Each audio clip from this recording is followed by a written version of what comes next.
All right, ladies and gentlemen, welcome back. My name is Dave. This is my channel, Live Free or Die. Check out the cool background. I don't know if this is the first video I've done with the background. I think I've done a couple. Got a special guest today who's always really entertaining, really just fun to listen to. I watch his channel all the time. Please welcome Charles Anderson from the Lone Wolf Podcast. How you doing today, Charles? Doing very well. I'm just sitting here in South Carolina on a beautiful day enjoying a Pepsi. I thought about opening a Coke, but I said to myself, you know what? I can't be less white today, so it's going to be a Pepsi.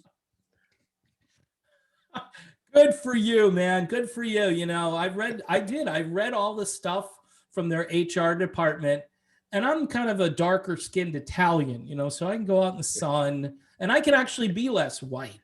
But I'm assuming it's a lot of work for me. And yeah, I've been doing either the store brand or the Pepsi. It's not a full on boycott. You go to a restaurant and they have Coke and then they have Coke. So it's kind of like, all right, so give me a water. I don't know. But I mean, you could still probably do a workaround, but that's, enjoy your Pepsi. Yeah. We had a little problem this week, which is still going on because, and I'm in Southwest Florida, which they have tankers that come in on the Gulf Coast and on the East Coast that will bring oil and natural gas and pretty much all of your favorite maligned fossil fuels that people kind of need to, power whatever it is they need to power, whether it's an automobile, whether it's a house, whether it's the electric grid, which I think down here in Florida, we even have, I think, some coal-fired plants down here in Florida still with all the scrubbers on them and so forth. Not a lot of them, but we have a few. And I think we found out this week that our infrastructure seems to have a little issue. This Colonial company, which I believe is a privately owned company, you can correct me on that if I'm wrong, had a bit of a spyware, malware, ransomware attack, which when you get into this, Charles, this is some like James Bond kind of stuff, because it's like, okay, they had a ransomware attack, and the only way you can free yourself from the ransomware is to actually literally pay a ransom. And supposedly, remember under Donald Trump, we heard all about Russia, Russia, Russia. Well, the news media under Joe Biden is reporting that this was a Russian event, a Russian hack. So what are your thoughts on this? And we'll cover a few topics. We'll go for about an hour. I'm sure that won't take long for us. First off, isn't it ironic that the Russians were going to cause all this chaos and they were behind the stealing of the election from Hillary in 2016? The Russians were the whole reason Trump took office, right? Yet finally, the Russians are responsible for this. Now, we got to be clear. Officially, what they're saying is that this wasn't the Russian government, but just this dark side group, which is like a private entity inside of Russia. Okay. But nonetheless, that to me, that makes the case here even worse. Okay. If this wasn't the Russian government, this was a private group, then what do you think the Russian government, the Chinese government, what do you think they're capable of doing? And, to me personally, I feel like we're on a lot more shaky ground with China than we really are with Russia. Yeah. China is kind of locked in a battle with us right now. They want to take over as the number one superpower in the world. We've got big trade issues with China. And that, to me, it just shows how vulnerable we are. This Colonial Pipeline was a private entity. Okay. Mm-hmm. And here's the one thing that I've taken that came away from this. 80%, and I actually heard that, I haven't Googled it to fact check the news source, but I was watching some of the local news clips when this whole thing was going on, right? Right. And they were talking about this fact, and they even talked about Joe Biden's executive order.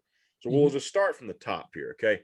About 80% of the utilities in this country, now we're talking like obviously the pipeline, but power, water, gas, all this stuff, it's all owned by private business for about 80%. Okay. So, like in my neck of the woods, you've got Duke Energy. Okay. Okay. Heard of them. In Easley, where I was born, I think there's like combined utilities. They're not owned by the government, they're owned by private companies. The federal government is not giving them any kind of cyber protections to protect themselves. Right. And so, if a private entity could hack them that easily, what do you think governments are capable of, especially when our own government isn't protecting them? Now, this is critical to our daily lives. Okay. Yeah. Yeah. And we just saw how the country, especially in this neck of the woods, South Carolina down to Florida, up as far as like Virginia, right? Mm-hmm. We saw how they reacted to the gas, news that the pipeline shut down. How do you think they would react if they lost power for a week or two, or the water got cut off? Yep. Yep. I mean, if you couldn't get water because they've hacked these companies, people would be raiding, buying up the gallons and bottles of water. That would be flying off the shelves. If they lost power in the middle of a winter, right, then they'd be going out trying to buy all kinds of fuel and generators and to get power to their home for heat.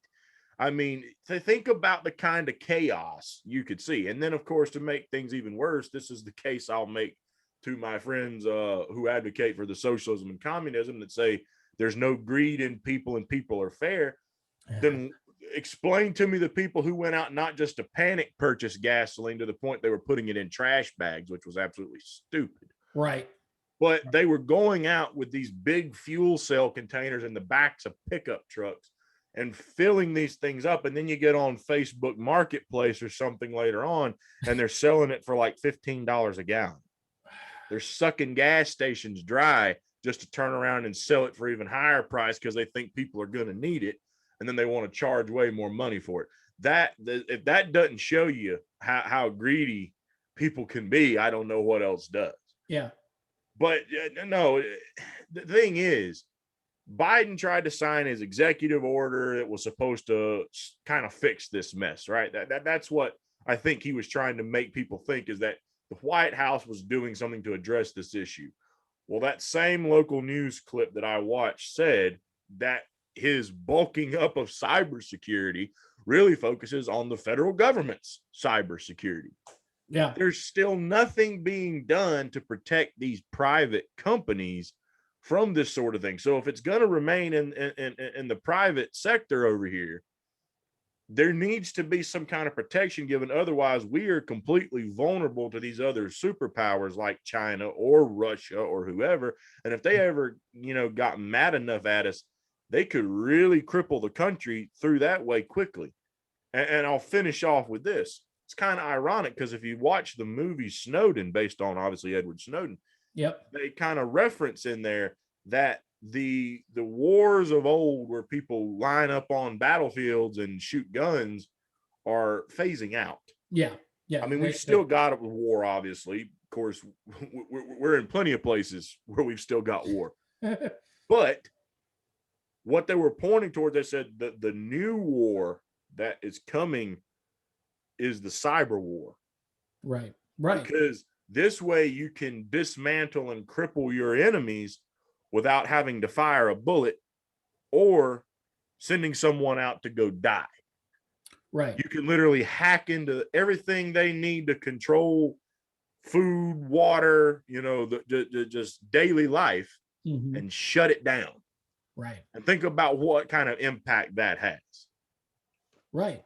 Absolutely. Absolutely. I mean, last year at the beginning of the pandemic, we saw, people running out to buy toilet paper and hand sanitizer and water for some reason. I mean, certain shelves in the like non-perishable items, right, were leaving the shelves. I'm thinking to myself, what does this have to do with a virus? And I mean, it didn't necessarily have to do with it, but people begin to start to like connect dots in their own mind, and they tend to start to think the worst, like the sky is falling. I mean, when I went out on a Wednesday, I think it was, of this week, and I'm looking around and I had about a half a tank of gas, and I'm thinking, okay, maybe I should.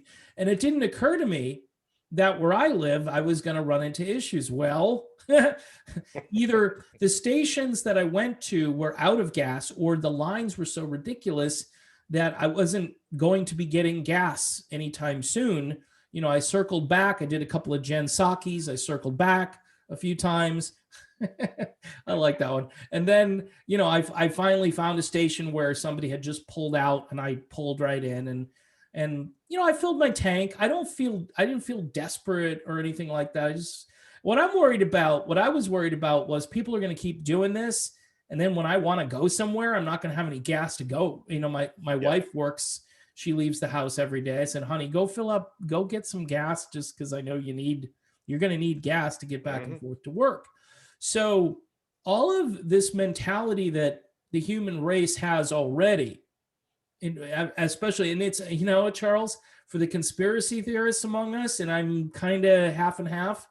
You think what happened last year sets everybody up for freaking out at the drop of a hat. You know what I mean? Like here, and I'm not saying, losing an oil pipeline isn't like the drop of a hat. This is a big deal.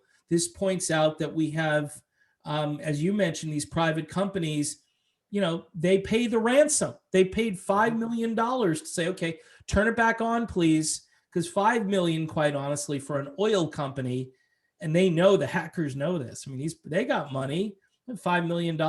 They on Wall Street, they manipulate these prices. They can, as the guy said on MSNBC, we just mark it up. We physically just mark it up, and it becomes more valuable. So right. Between, and oil is a commodity, and people need oil. So guess what? They're going to do whatever they can to get this back online. And I understand, pay the ransom. I understand that. It sounds really debilitating to somebody who, when you think it through, you're like, we're going to have to pay these people, these dark side hackers, but that's what you have to do.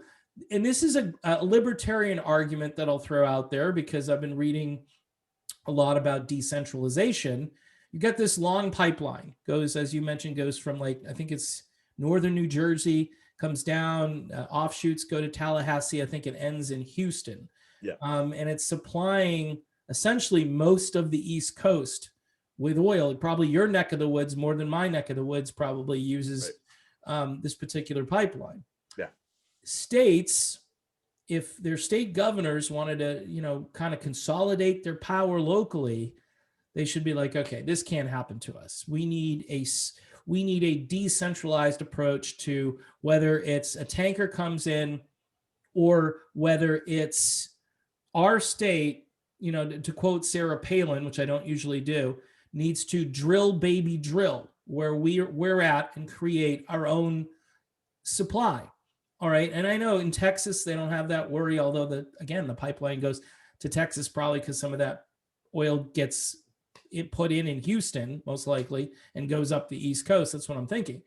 But how many states out there, if you're in Rhode Island, you don't really have much. I mean, you have a port in Rhode Island, and you could probably find, but we are not. My point is, because we're so dependent on this sort of global infrastructure, or however you want to look at it, that we wait for someone else to fix the problem. And I'm thinking, if we had our own supply locally, and we could create our own energy locally, I think that would be a start. It doesn't solve all the problems necessarily, but it's kind of a supplement or a backup, or however you want to look at it.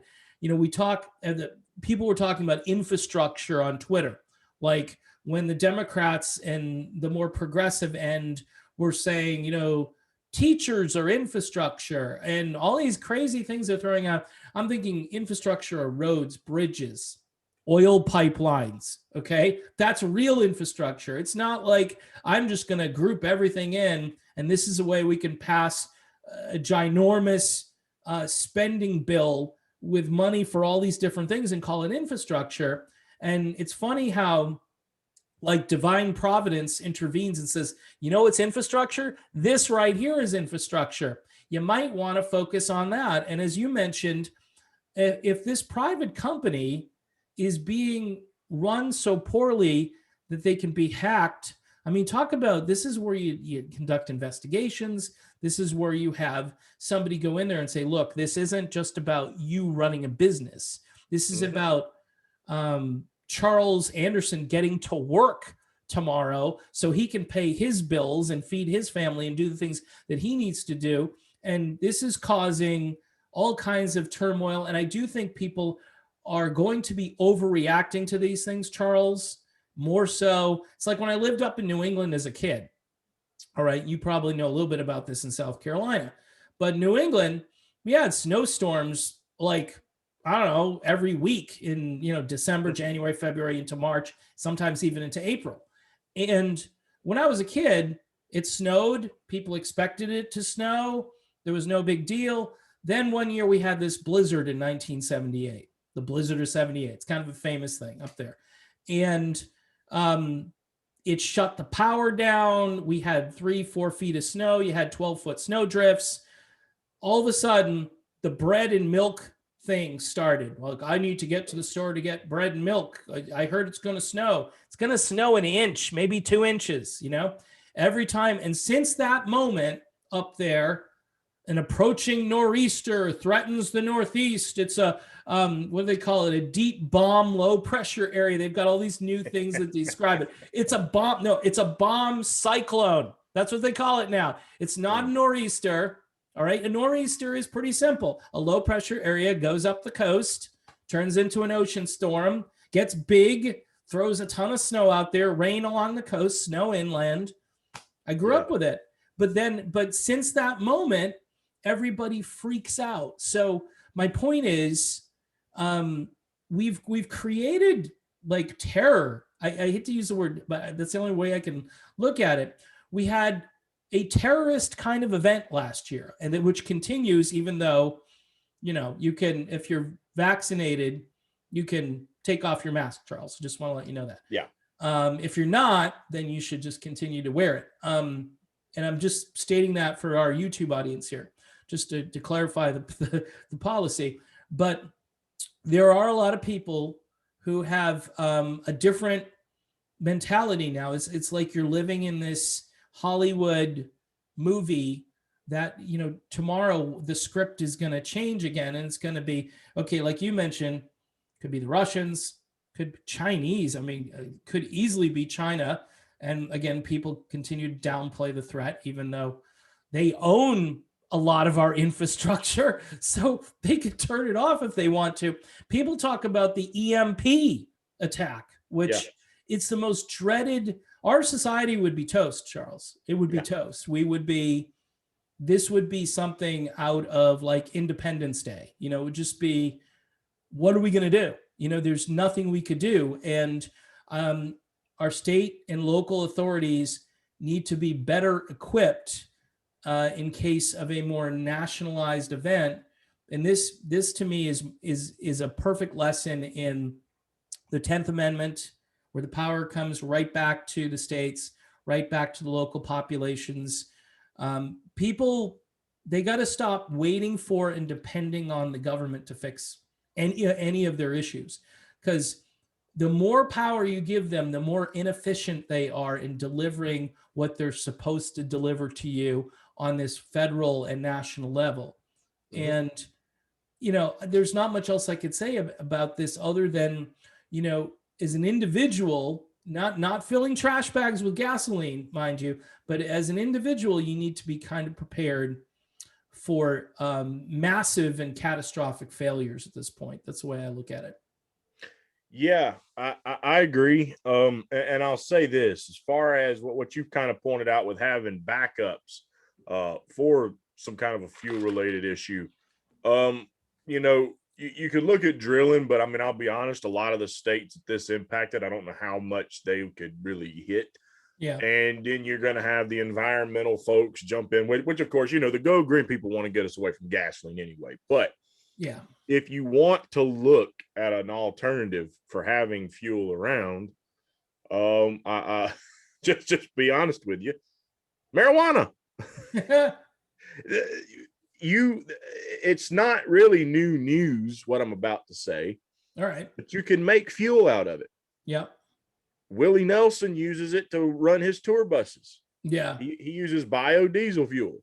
Yep. So, if you actually had a market, Mm. if this was finally a legalized product, which most of the country wants, Right.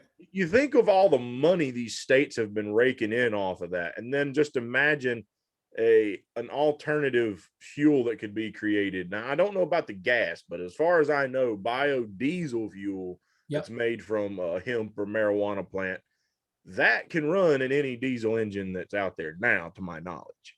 Yeah, I think you're right. So gas, I would imagine, could probably be replicated in the same way.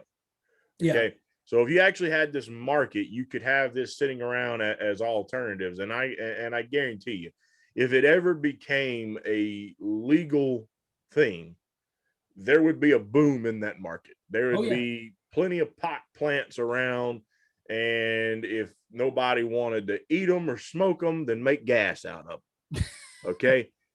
I mean, literally, I say this for all the people who have religion, and I'm Christian myself, but Yep. a lot of people tried to attack marijuana a long time. Oh, it's just a drug, it's dope, it's this, it's that. Well, it's a natural plant. It was put here for some reason. And the way I look at it, when you look at all the things you can do with it, maybe that's why it was put here. Alcohol isn't just used for getting you drunk. You can use alcohol to clean wounds. Yeah. You know what I mean? So there's a reason these things are here, and you might as well make use of them.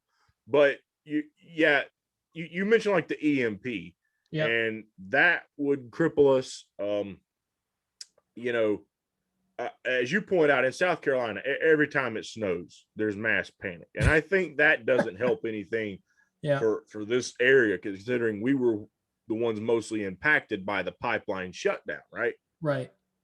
We already go into mass panic over these snowstorms year round anyway, for travel. Everybody's trying to buy up gas.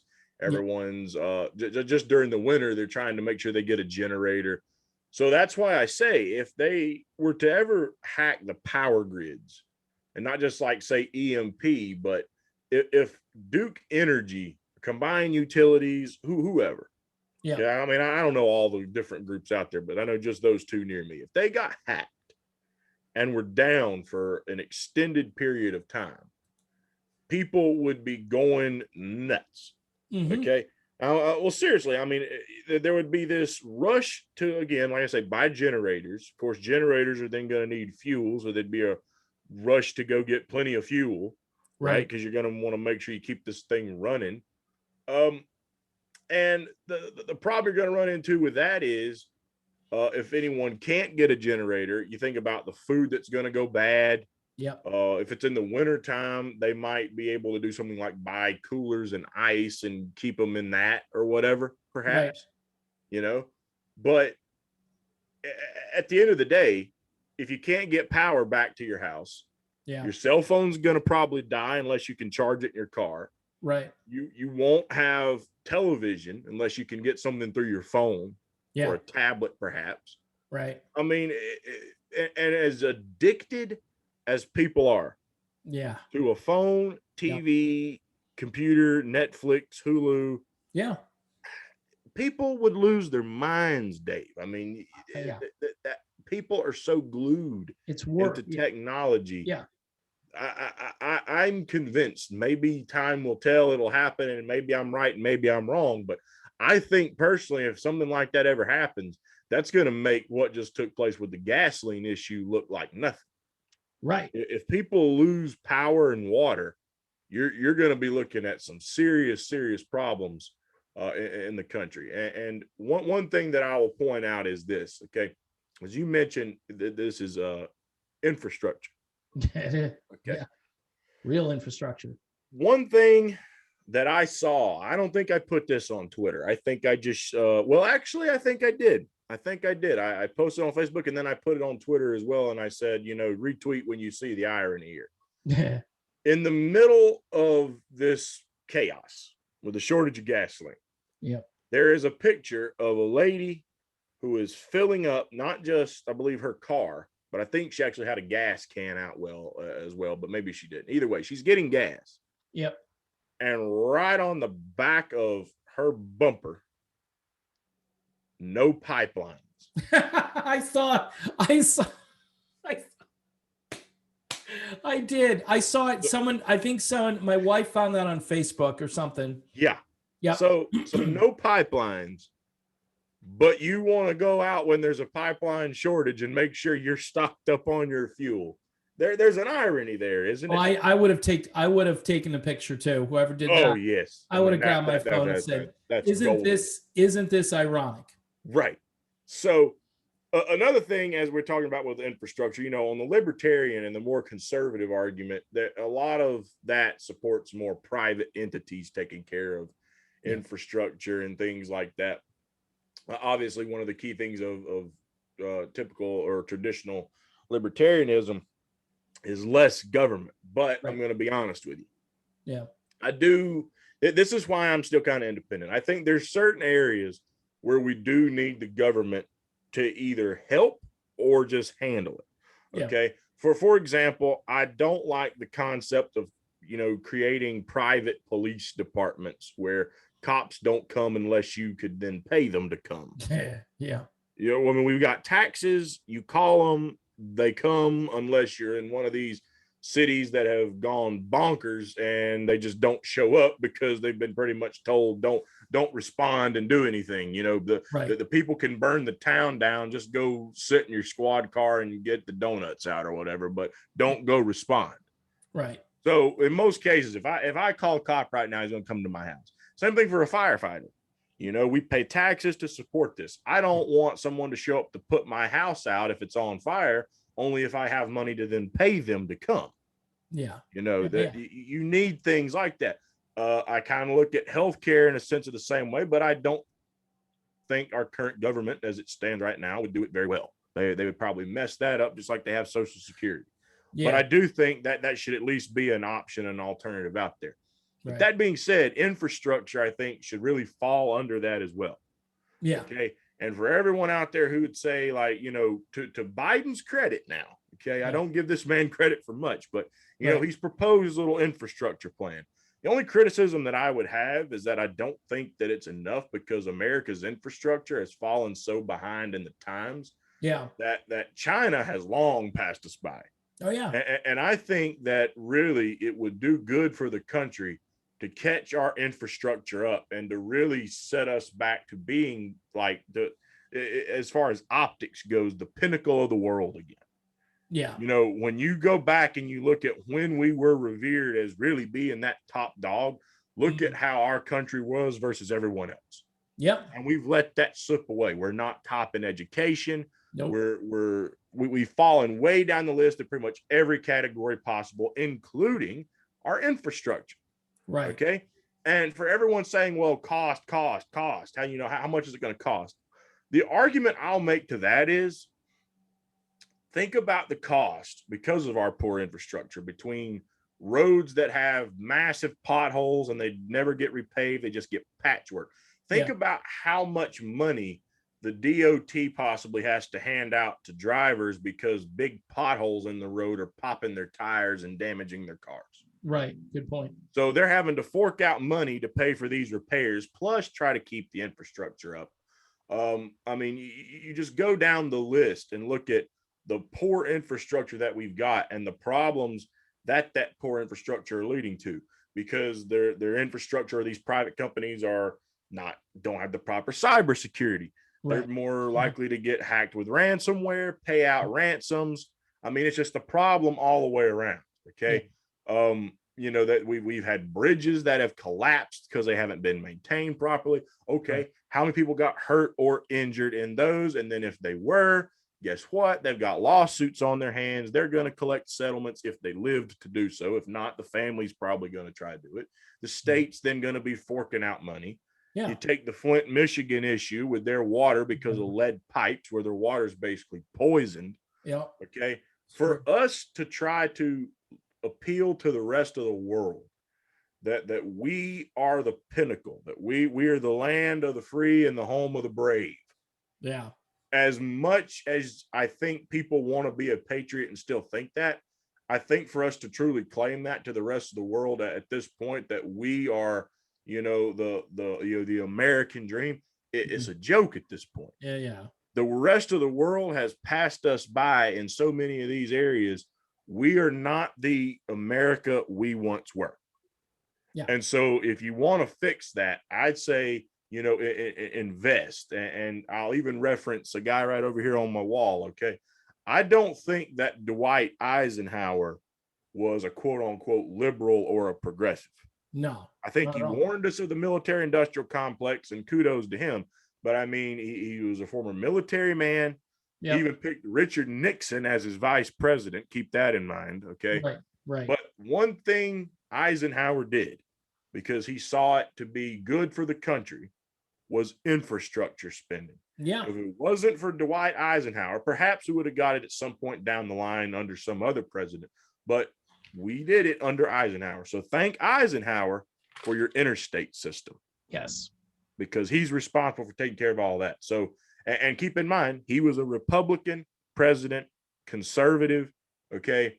So that being said, I think there's a lesson to be learned there. Not all these issues can be judged by, well, it's government doing it, so it's bad, or it's going to cost a lot of money, so nope, can't do it. Sometimes the end will justify the means. There's a long-term investment in something like that. And that's just my opinion. But Yeah, no, absolutely. I don't have, in fact, when you were talking about infrastructure and the private sector and so forth, I mean, the government, if they're gonna do infrastructure, they're gonna contract private companies to exactly. go out and do. It's not like they've got the government construction company.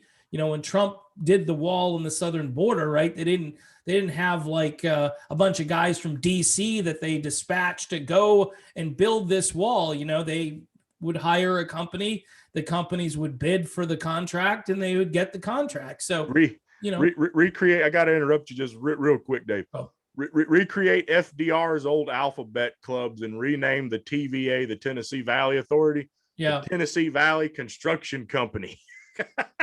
there you go. Well, in that case, people were praising. I remember the Tennessee Valley Authority, and there were a lot of libertarians at the time that wrote books, like guys like Mises. I don't know if Mises specifically, but I mean, there were a few who wrote books that said, oh, everybody's praising that the government got this done and they had this authority that they appointed and they employed. And thus, I think people need to kind of have a more loose interpretation of how things get done, and not just put it in a box because the government got something done. Now, Yeah. I don't have a lot of faith that the government has any ability, though, to stop these cyber attacks and things. And by the way, I wanted to interject on your biodiesel while you were talking. I looked up, and in Kentucky, they have a lot of biodiesel, and they produce 45 million gallons per year. These facilities are located near the Ohio River. So they are, it says they're quick to respond to market demands by being able to ship by truck, rail, or river. Companies like Griffin Industries, Darling International, Fat for Fuel. sounds sounds like I could help with that, maybe. I don't know. Literally. But the point is that biodiesel, and they by the way, they talk about using grain, corn, a lot of other than hemp products and marijuana. So you could, again, diesel engines, or you can make a diesel engine in a vehicle just as easily as you can make a gas powered engine. And from what I used to, and I'm not a mechanic, but from what I used to remember, diesel engines were far more lower maintenance than gas powered engines, at least in the old days. I don't know. Now they have turbo diesel and they have all these add-ons. Oh, they've screwed them up today. Oh, okay. Well, you're the guy who would know. My point being is that if you do want to protect your infrastructure from just, like relying solely on one type of energy, and we haven't talked that much about solar because there's not that much. Now, I would say this about solar. You talk about a big natural big disaster. We had Hurricane Irma down here a few years ago, and we had 2 weeks of that.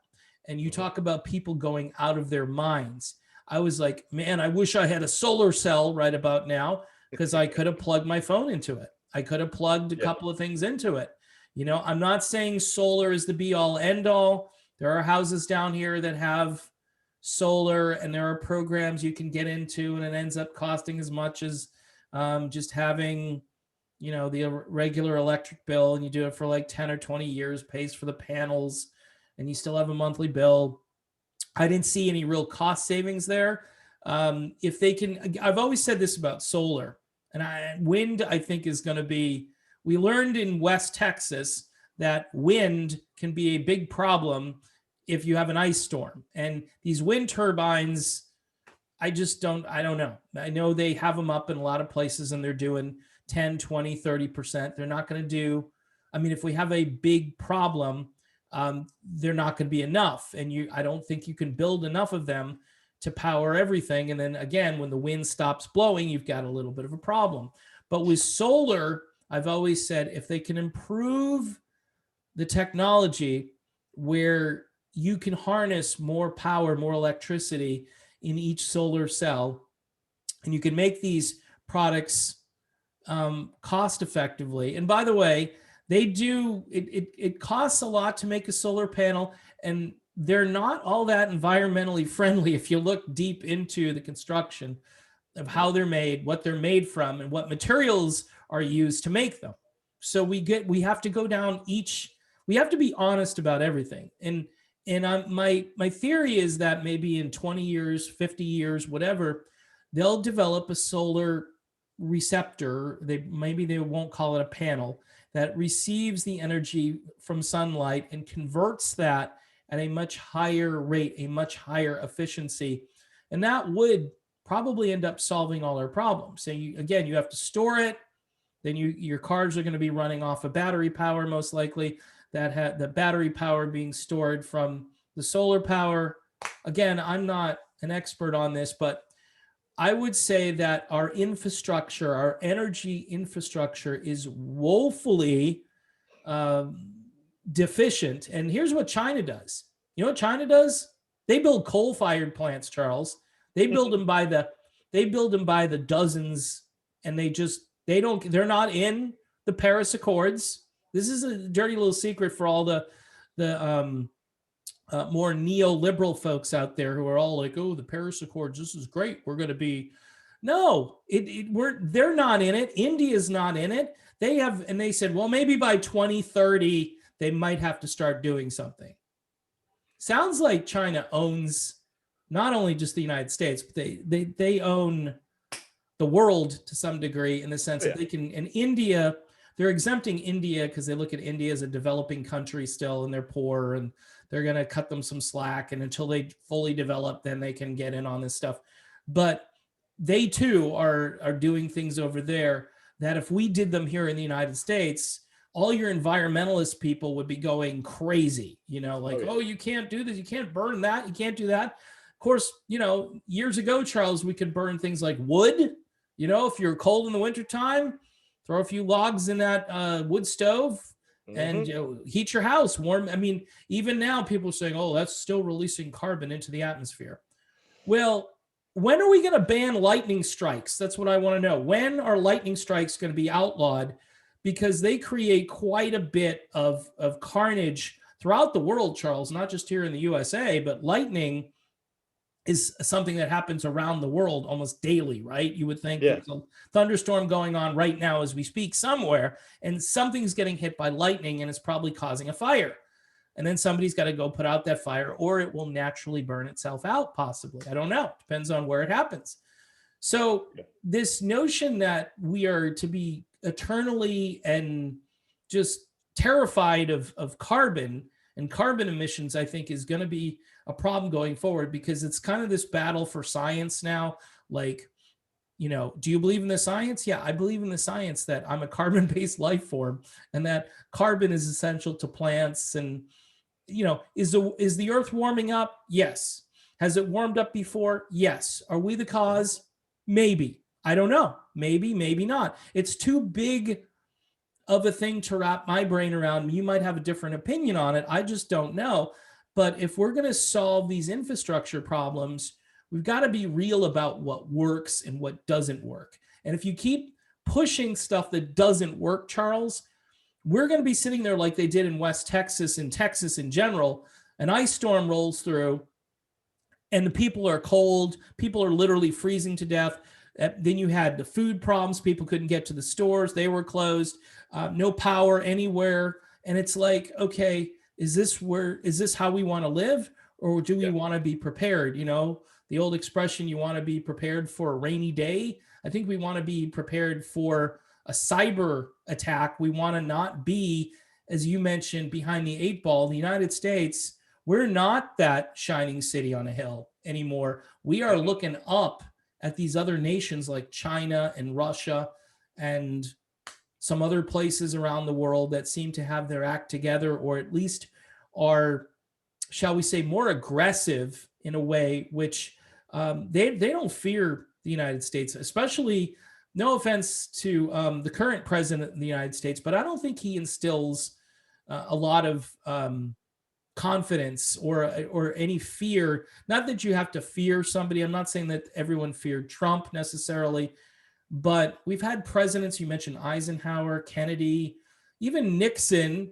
I would say in his early days, at least, I mean, from a standpoint where he could stand on the world stage with somebody else and be kind of respected. I don't know. Reagan, obviously.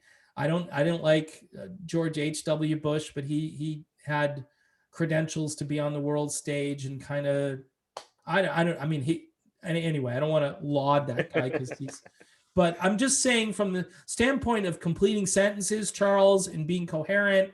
And when you turn on the TV, you know, it's not .gum, it's .gov. Just throwing it in there. So anyway, we need an infrastructure that works. And if we're going to get hacked, we need security. We need all kinds of backups and precautions, and we need to think big. We don't need to think of patchwork. All right. Right now we're in a patchwork situation, and rerouting can help. Like, we got the pipeline running again. It's going to take about 4 to 5 days to get the petroleum where it needs to go from when they turned it back on after they paid the ransom. So crazy where we're at right now, Charles. Just absolutely crazy. Well, and one thing I'll point out, you mentioned the diesel engines. So I'll make this quick. Diesel engines, I think, would be the better alternative. Now, I've seen some conflicting evidence. I always heard for years that diesel actually burned cleaner than gas. Okay. I always heard that from a lot of people. But when you try to look it up online, I start seeing a lot of stuff where there's like, oh, it's a myth. It's a myth. And I'm no scientist. I don't know for sure. So I'm just going to leave that there. I heard one for years, but I'm seeing another today. That being said, though, okay, the problem with the diesel engines today, as far as what they've done, are all the regulations that they've put on the diesel engines today. For example, the big killer is the DEF fluid that you've got to have. So if you've got old diesel engines that were before DEF fluid became a thing, yeah, you're still probably running just fine. The other thing are those old diesel engines. This is why I think a lot of people didn't think that they could possibly burn cleaner than gas, is because those old diesel engines used to do what we call, rolling coal. They had that black smoke just, bellowing out of the exhaust pipes. Right. And that just looks terrible. You'd think, like, how could something that looks that dirty be clean? Yeah. So that was a big problem. Well, DEF fluid and DPF filters, diesel particulate filters, and DEF fluid was put on these diesel engines today. And the DEF fluid is another chemical. Your engine won't run unless you have DEF fluid. Okay. If you run out of DEF fluid, your engine's cutting off. Yeah. Okay. They're literally hardwired where you have to have it. Okay. Now, you can try to do the illegal stuff and have it removed and bypass it and this and that if you want. But everything that you buy today's got to have it. And really, and here's the crazy thing. It's on there because it's supposed to help purify diesel exhaust. Okay. And that's why you don't see the diesel exhaust on these newer diesel engines rolling out that black smoke anymore. Yeah. Okay. You don't see that as much. If you're seeing it, it probably doesn't have DEF fluid in it. Yeah. Okay. And here's the crazy part, Dave. I remember I used to work at an 18-wheeler shop in the parts department. I handled DEF fluid. I've seen what it does when it spills on the ground.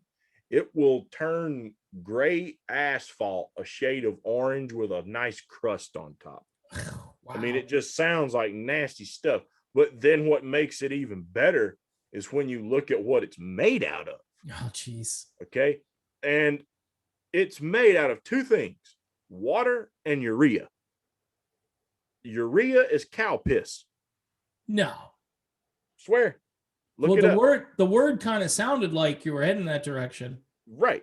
It is made out of water and cow piss, Dave. That's what they run through these engines today. And so that's why, to me, they've got this sometimes when they're having to regen, is what they call it, when it's sucking some DEF fluid back into the engine, when they have to regen, they just get this nasty, putrid smell. Yeah. I mean, it's a mess what they've done to diesel engines today. But back to the topic with like the infrastructure and things of that nature, you know. I say this to all the people who believe we've got like they don't want the coal powered plants, like you mentioned. You know, China still has plenty of coal powered plants. I've heard some people try to say China is turning more go green, this or that. No. Maybe they are, maybe they're not. Either way, they're still polluting more than us. Yeah. But the thing is, you know, there's a big lesson to take away from all this. China has built tons of infrastructure. Yep. And they've been able to do it. I guess this is one of the benefits to pretty much just having the one dominant entity that says, this is what we're going to do. Yep. Dictatorship. Okay? Yeah.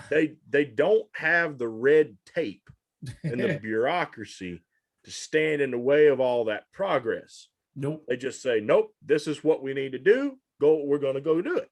Right. And the problem with us is we've got these two clashing political parties who don't care about the country. It's party first, country second, maybe even third, to quote Jesse Ventura. Correct. Okay?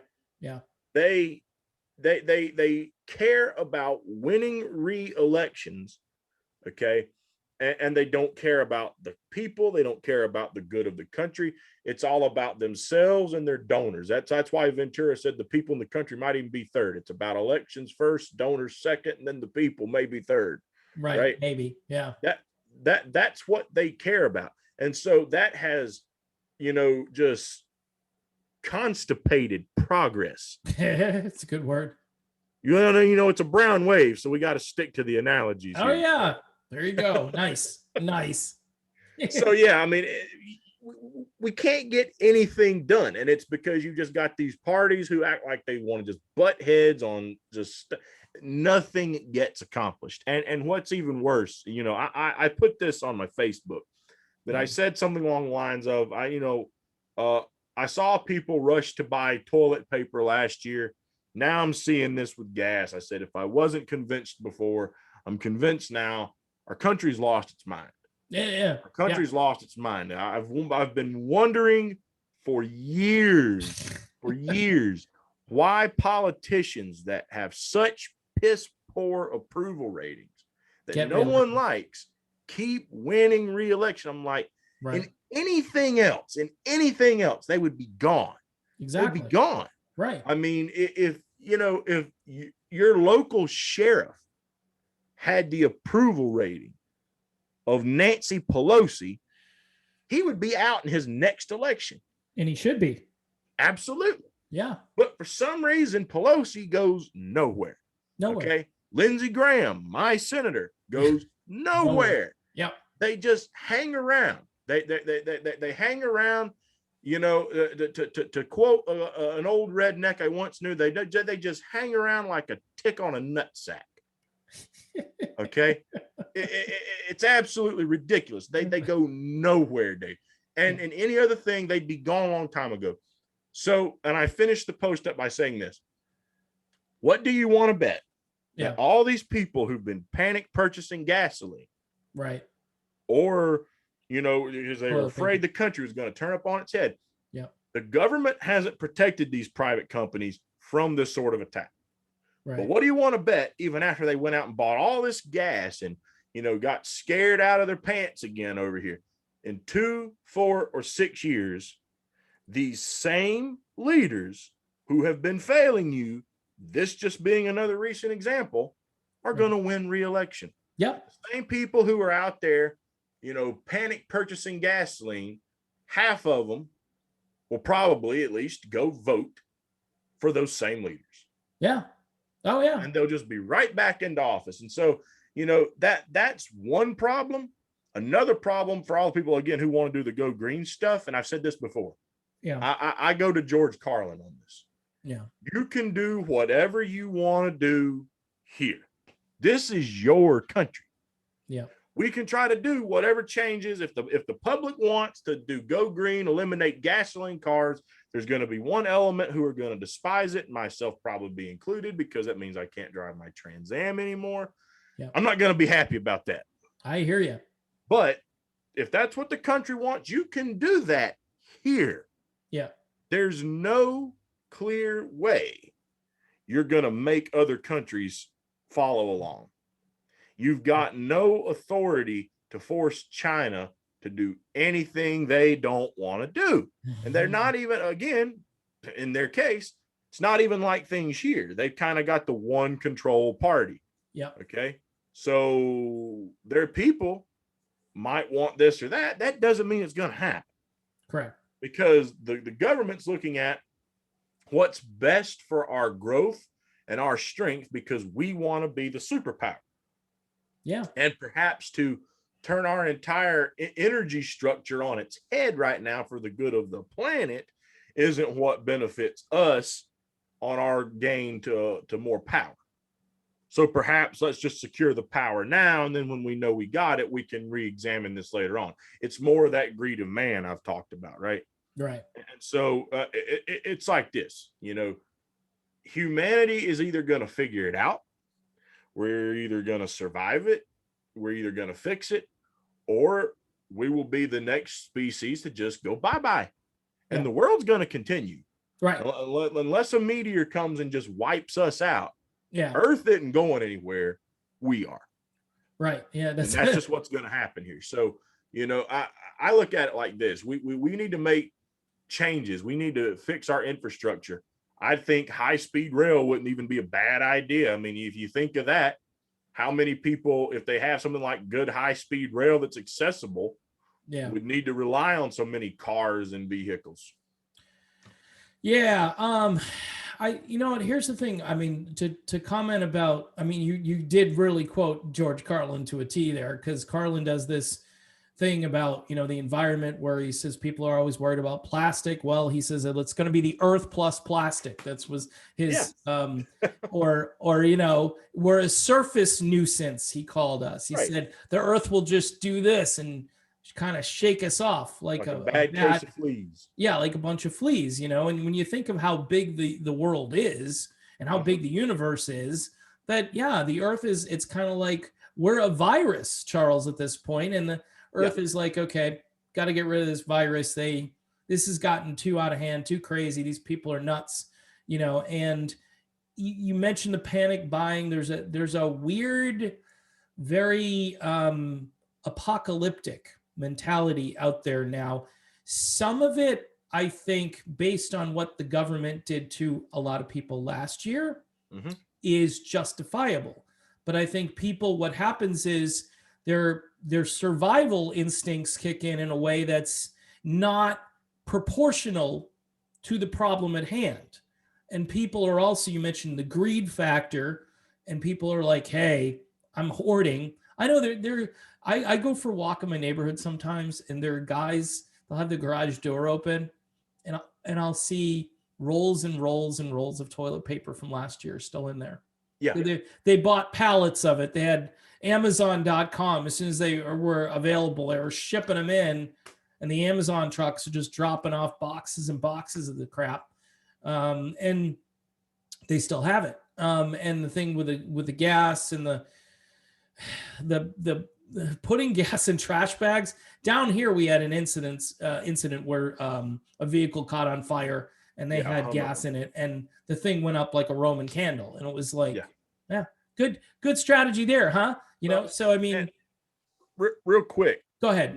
you talked about the apocalyptic mentality. I just want to make this point real fast. TV and movies hasn't helped that at all either. No. They think about the amount of apocalyptic style movies we've seen, 2012, or what was the other one? Day After Tomorrow, wasn't Yeah, that I one? remember that one. Yeah, I mean, I you've watched had that one. all these movies. You've had this zombie apocalypse that's supposed to break out, and everyone Yeah. started raving about that. Yeah. Once upon a time, you've had things like iRobot, which I would find to be about the most credible of them, honestly, because as we explained, humans are kind of like the virus. Artificial intelligence gets smart enough. Terminator. Wouldn't they realize that? Yeah, I think Terminator was way ahead of its time, Right, obviously. right. And so, they haven't helped this. And so people, as I've pointed out before, very influenced by the pop culture, TV programming, as Well, Eddie Griffin, the comedian, pointed out, it's called TV programming for a for a reason. They're reason. programming you. Exactly. That's a good line. That's a really, I have to use that. That was a good line. Hey, remember too, Charles, back in the year 2000. I don't know. Were you around in 2000? Oh, yeah, yeah, All yeah. right. I was So 4, but I was around. we had one presidential candidate at the time that was saying that most of Florida was going to be underwater. So that hasn't quite happened yet. See, this is as much as I care about the environment. One of the things that Carlin talked about was how resilient the planet is. And I think he's correct. I think that we have a natural healing system that eventually, even that plastic will probably break down at some point because of just time and oxidation or whatever is going to happen to it. The point is that, and I'm not saying that it gives you a license to be abusive. I grew up in an era of conservation, all right, which is different than environmentalism. Conservation is, you know what? Hey, you know what? I'm going to take a bunch of people and we're going to go out and we're going to clean up this river. We're going to pull trash out of this river. We're going to pick trash off the sidewalk. We are going to go to the ocean. We're going to go to the beach. We're going to clean up all the cigarette butts everywhere. Yeah. That to me is conservation, and it's what you could do. I mean, it's funny. You know what the number one pollutant right now is, Charles? You take a guess what the number one thing is that's polluting the environment. I'm not talking about vapors in the air or anything. Think of the number one. No, it's been really popular over the last year. Masks. There you go. Ding, ding, ding. Winter chicken dinner right there. So I've seen plenty of those disposable things just laying all around. Everywhere. Yeah. We got kids on camera in our neighborhood, just like whoosh, just in the bushes. Okay. Out of sight, out of mind. We're getting close to the end, but I wanted to, just again, talk about how there are solutions to these problems and our politics. You did a long, really good spiel about these two political parties, which in my estimation, I get it. If you're in one political party right now, you think the last election had some issues. I do. I still do. I'm not in that. I'm not necessarily in any political party right now. I'm kind of like in limbo. I'm thinking about being a libertarian. Should I just stick to being an independent? I don't know.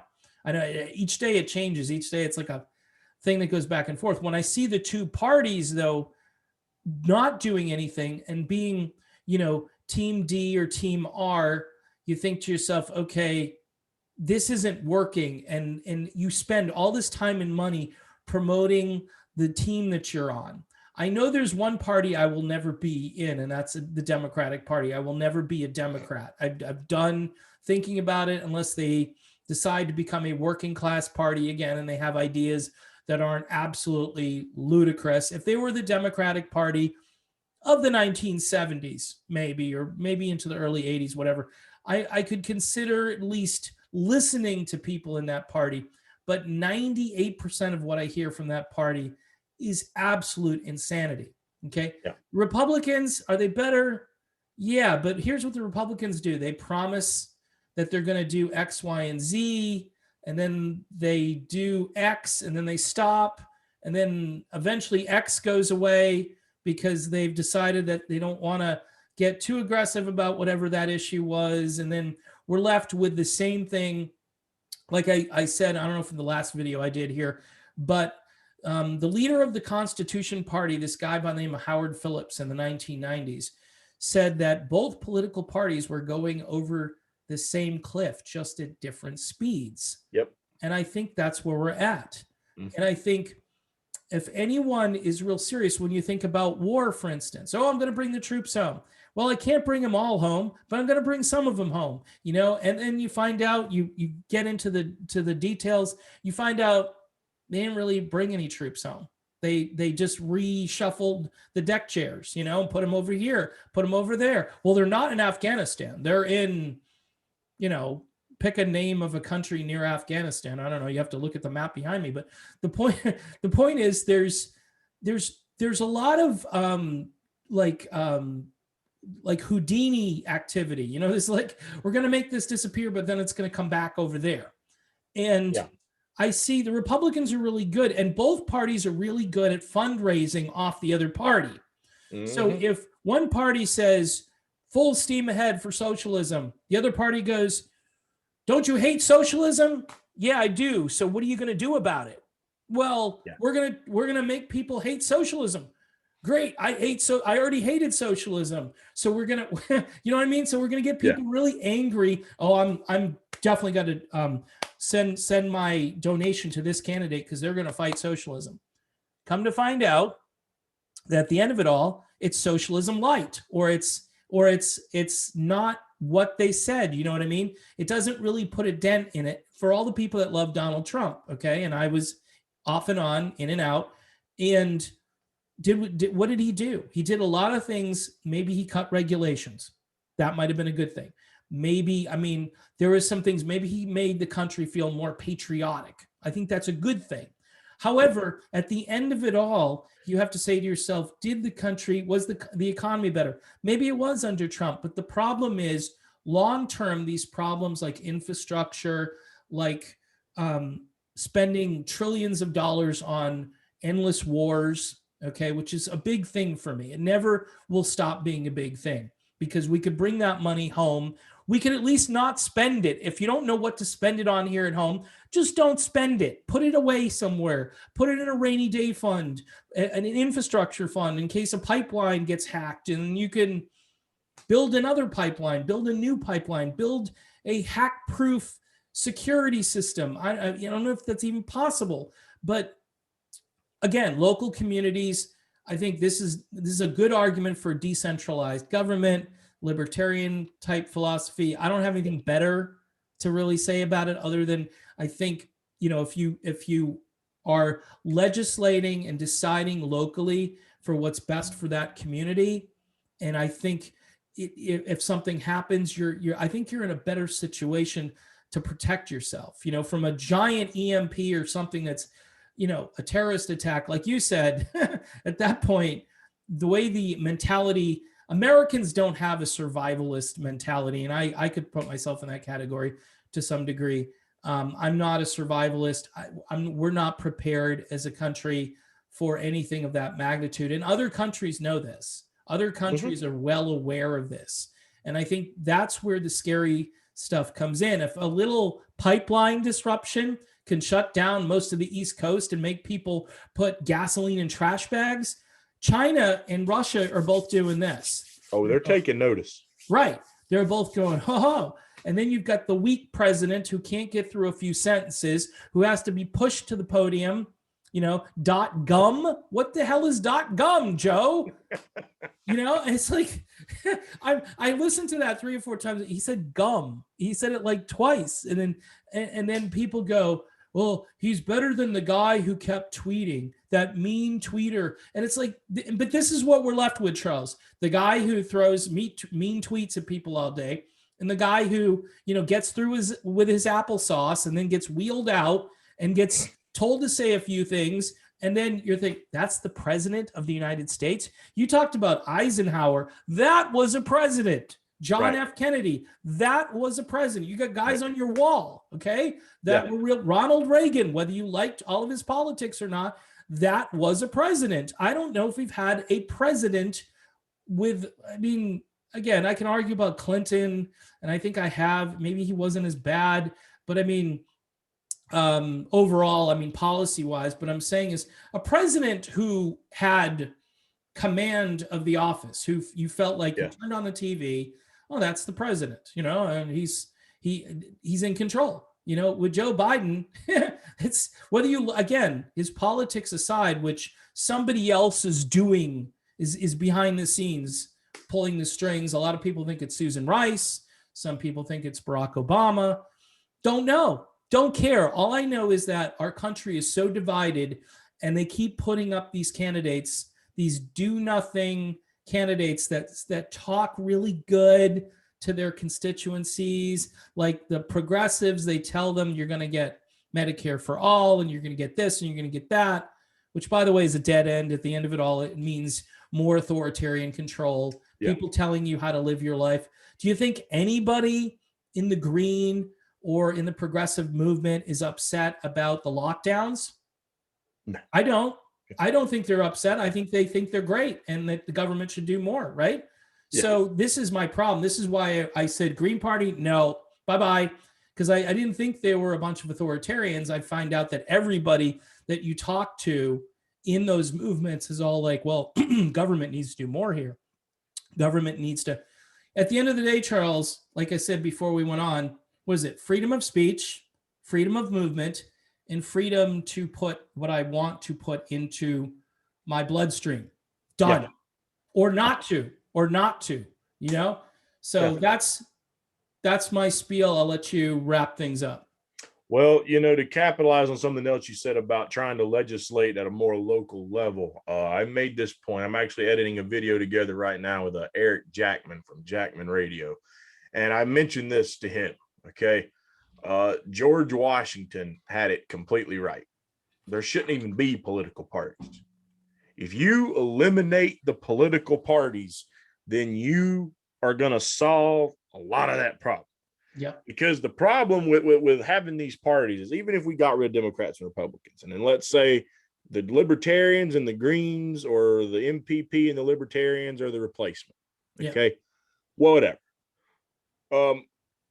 What's to say they don't get bought off the same way one of these days? Yeah. I mean, it's always a possibility. And the other problem is that if you pretty much have to run under one of these banners just to get the ballot access to try to get elected, if you have to do that, wow, then let's say, even if I don't want to be corrupt when I run, the problem you're going to encounter quickly if the party is corrupted is that the people in charge of the party look at you, Mr. Goody Two Shoes over here, and they say, no. You're in our game. You play by our rules. And if you don't, we're going to get rid of you. Right. You won't have our support. We'll make sure you're primaried from here till the time you're finally out of office. Yeah. And we've got the funds to make sure we do it, because we've got the donors who are going to make sure it gets done. That's good.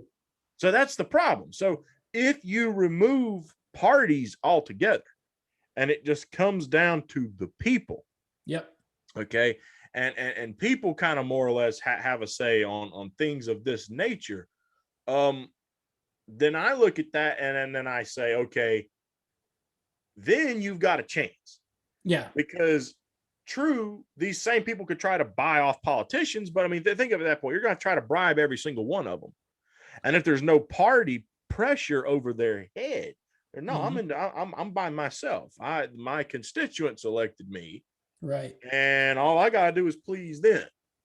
Exactly. You know what I mean? And so at that point, you remove that entire layer. I'm not sure how they would then kind of nominate who gets to go for president or whatever. I mean, we would have to work things like that out. But removing that barrier of the parties would solve a lot of that.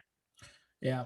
Yeah. So no, that's my last thing. I guarantee you, if parties were not a thing, there would not be so much of this gridlock, because you would have more people who are being elected and don't have to worry about superiors from the party looming over them to make sure, did you vote the right way? Yeah. Did you vote our way? Yeah. Because when you make it a party, it's like a team, right? I mean, so that's like saying, it's like sports. Anything where you have teams, you get that tribal mentality. Right. Okay. Right. It's a very tribal way of thinking. So if I am a supporter of, the Tampa Buccaneers, Tampa Bay, Yep. or if I'm a football player on the Tampa Bay Buccaneers, Yeah. okay, am I going to then sit there and because I think there's a really good football player on another team, just constantly go cheer him on, and then when I play him, be like, yeah, I hope they win. That dude's been playing really good. No, Yeah. you don't do that. Right. And if you do, just trying to be a good sport or whatever, everybody else on your team was like, what's wrong with you? Shut up. We're trying to win the game over here. It's the same way of thinking. Yes. They're teams. You shouldn't have that when you've got people who are trying to do the good of the country. You shouldn't be trying to only do good for one half because that's your half. Right. We're not playing sports here. Yeah. This is a country. This is a population. We are all, regardless of where you stand, left or right, people who have lives. Right. We shouldn't be played with like pawns on a chessboard because you people want to live out your football fantasy or whatever. Okay. No, you're supposed to be there to legislate for the good of us. And the current system has completely flipped that on its head. Yeah. And that's not the case at all. So if you got rid of that, I think you'd see a massive change there. Amen to that. And then obviously you got to worry about like the donor class, the donors that are out there that are, the lobbyists and those sorts of things. You got to get rid of all of that stuff. And, we're in a republic. We use, Charles, this used to be a constitutional republic. Right. This is something it is not a constitutional republic anymore. It isn't, because you mentioned it. You've got the parties, you've got the donors, you've got the media. The media is out there as an influencer to basically herd everybody, literally herding everybody in one direction.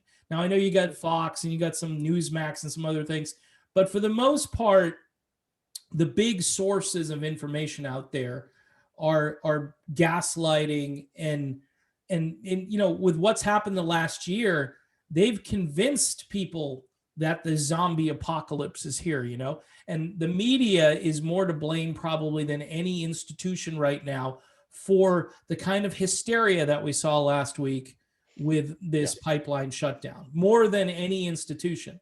The Republicans and the Democrats, to their credit, didn't cause this, although some of their constituents certainly may have been a part of it or made it worse.